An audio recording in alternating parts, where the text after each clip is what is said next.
दोस्तों, दिल्ली चुनाव की इनसाइड स्टोरी में कई स्टोरी हैं।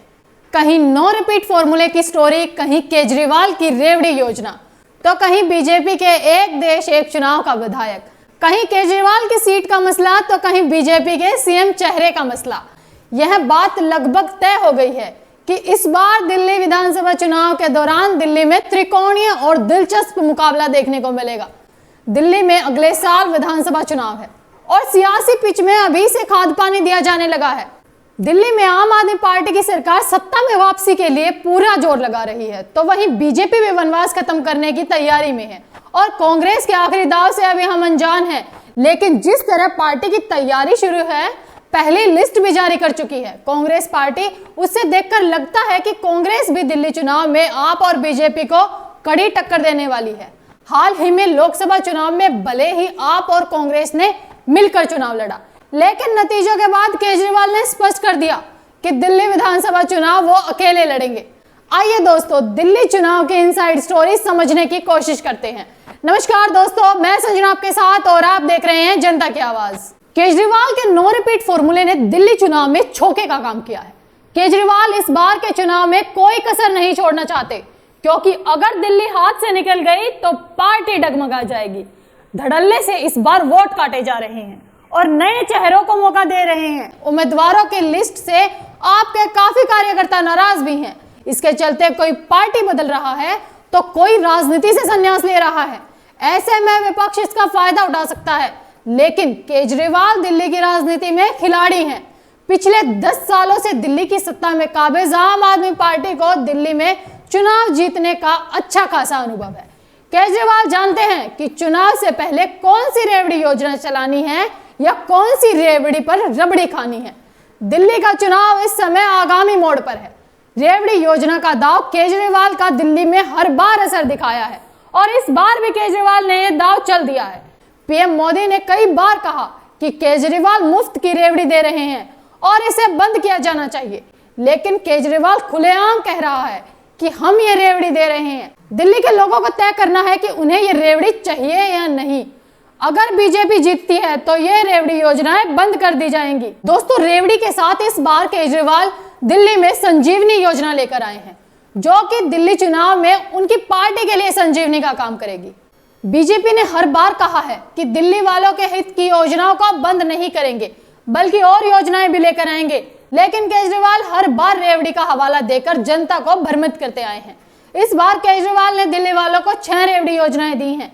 पहली, सभी के लिए मुफ्त बिजली, दूसरी मुफ्त पानी, तीसरी मुफ्त शिक्षा, चौथा मुफ्त स्वास्थ्य सेवा, पांचवा महिलाओं के लिए मुफ्त यात्रा और छठा बुजुर्गों के लिए मुफ्त तीर्थ यात्रा। दोस्तों, अब केजरीवाल की सीट को लेकर भी अटकलों का बाजार तेज हो गया है।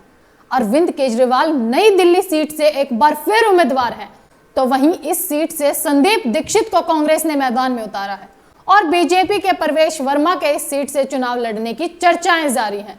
केवल चर्चा है, कोई तस्वीर साफ नहीं है। दिल्ली विधानसभा चुनाव के लिए भाजपा के लगभग 2000 कार्यकर्ताओं ने चुनाव लड़ने के लिए आवेदन दिया है। 14 जिलों से नियुक्त किए गए सेंट्रल ऑब्जर्वर इन नामों का रायशुमारी करेंगे। प्रत्येक जिले में लगभग 80 लोगों के प्रत्याशियों के नाम पर चर्चा की जाएगी। अंतिम नाम केंद्रीय चुनाव समिति को भेजे जाएंगे। दोस्तों, हैरानी वाली बात है, दिल्ली विधानसभा में 70 सीटें हैं और बीजेपी के 2000 कार्यकर्ता उम्मीदवारी के लिए नाम दे रहे हैं। यह ठीक उसी तरह है जिस तरह एक गवर्नमेंट जॉब के लिए अभ्यर्थी फॉर्म भरते हैं। सोचने वाली बात है, कांग्रेस की लिस्ट आ चुकी है, आम आदमी पार्टी की लिस्ट आ चुकी है, लेकिन बीजेपी अभी तक लिस्ट नहीं दे रही है। बीजेपी दिल्ली में क्या खेला करने की प्लानिंग में है? कहीं ऐसा तो नहीं कि बीजेपी दिल्ली के लिए केजरीवाल के नक्शे कदम पर चल रही है? जैसा आपने शुरुआत में किया था, आखिरी तक कार्यकर्ता आपका प्रचार करते रहे और चुनाव के नजदीक आते ही सबकी सिट्टी गुल हो गई। ठीक उसी तरह अब बीजेपी भी कार्यकर्ताओं से प्रचार करवा रही है। हर व्यक्ति जो उम्मीदवार बनना चाहता है वो प्रचार में जुटा हुआ है और खूब खर्चा कर रहा है। सभी दीवारों को बीजेपी के पोस्टरों से रंग दिया गया है और यहाँ तक कि बिजली के खंभों को भी होल्डिंग से भर दिया गया है। टिकटॉक के लिए खंभों पर सबसे ऊपर किसका पोस्टर होगा, ये होड़ लगी हुई है।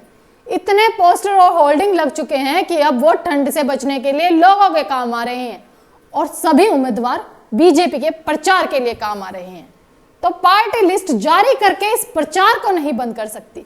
इस बार बीजेपी के लिए दिल्ली के चुनाव बहुत अहम होने वाले हैं। जिस तरह बीजेपी ने हरियाणा और महाराष्ट्र का चुनाव जीता है, उससे केजरीवाल भी घबराए हुए हैं। दिल्ली के चुनाव में बीजेपी कौन सी चाल चलेगी, इसे केजरीवाल को भी मात दी जा सके। हरियाणा और महाराष्ट्र के चुनाव में बीजेपी पर विपक्ष ने बार बार आरोप लगाए, कहीं ईवीएम घोटाले का तो कहीं चुनाव आयोग से गठजोड़ का। केजरीवाल ने भी बीजेपी पर वोट काटने का दावा किया है, लेकिन बीजेपी हर बार धर्म के मुद्दे की आड़ में बीजेपी ने अपने आरोपों को दबा दिया। बीजेपी पूरा प्रयास कर रही है कि दिल्ली के चुनावों को टाल दिया जाए। इसके लिए बीजेपी ने एक राष्ट्र एक चुनाव वाला जुमला भी लाया, जिस पर बहुत चर्चा हुई। विपक्ष ने इसका विरोध भी किया। यह भाजपा के नेतृत्व वाली सरकार के एक राष्ट्र एक कर, एक राष्ट्र एक राष्ट्रभाषा आदि जैसे नारों की ही प्रतिध्वनि है। हालांकि इसे महज बयानबाजी का निरर्थक प्रयास के रूप में खारिज नहीं करना चाहिए। वास्तव में यह भारतीय लोगों को परेशान करने वाली आजीविका और अस्तित्व के वास्तविक मुद्दे से ध्यान हटाने का हताश प्रयास है। बीजेपी ने अपने फेवरेट मुद्दे धर्म को भी उठाने का अथक प्रयास किया। धर्म के नाम पर मस्जिदों में मंदिर ढूंढने का कार्यक्रम शुरू कर दिया गया, जिसे जान माल का बहुत नुकसान भी हुआ, लेकिन उसे सरकार को कोई फर्क नहीं पड़ता। उनका मानना है कि सबसे ऊपर धर्म को रखना है और राजनीति को। इस समय भाजपा के सामने सबसे बड़ी समस्या यह है कि केजरीवाल के समक्ष खड़े करने के लिए भाजपा के पास कोई भी सीएम चेहरा नहीं है। सबसे बड़ी चुनौती उम्मीदवारों को लेकर है। पार्टी ने कई अन्य दलों के नेताओं को अपने साथ जोड़ा है, जिससे कुछ सीटों पर दावेदारी की संख्या बढ़ गई है। कुछ सीटों पर बीजेपी के मौजूदा विधायक भी हैं, लेकिन फिर भी पार्टी ने दूसरे दलों से वरिष्ठ नेताओं को शामिल किया है। भाजपा का मानना है कि बड़े नेताओं के चुनाव में मैदान में उतारने से पार्टी पक्ष के माहौल तैयार होता है। भाजपा की कोशिश है आपके प्रमुख नेताओं को उनके विधानसभा क्षेत्र में घेरने की। रमेश बिधूड़ी को मौजूदा मुख्यमंत्री आतिशी के खिलाफ पार्टी मैदान में उतार सकती। 2020 में हुआ विधानसभा चुनाव में आम आदमी ने 62 सीटों पर जीत मिली थी, वहीं बीजेपी को महज 8 सीटों पर जीत मिली थी। कांग्रेस लगातार दूसरी बार दिल्ली में सफाया हो गई थी। इस बार के चुनाव से पहले अरविंद केजरीवाल ने अपने सीएम पद से इस्तीफा दे दिया था।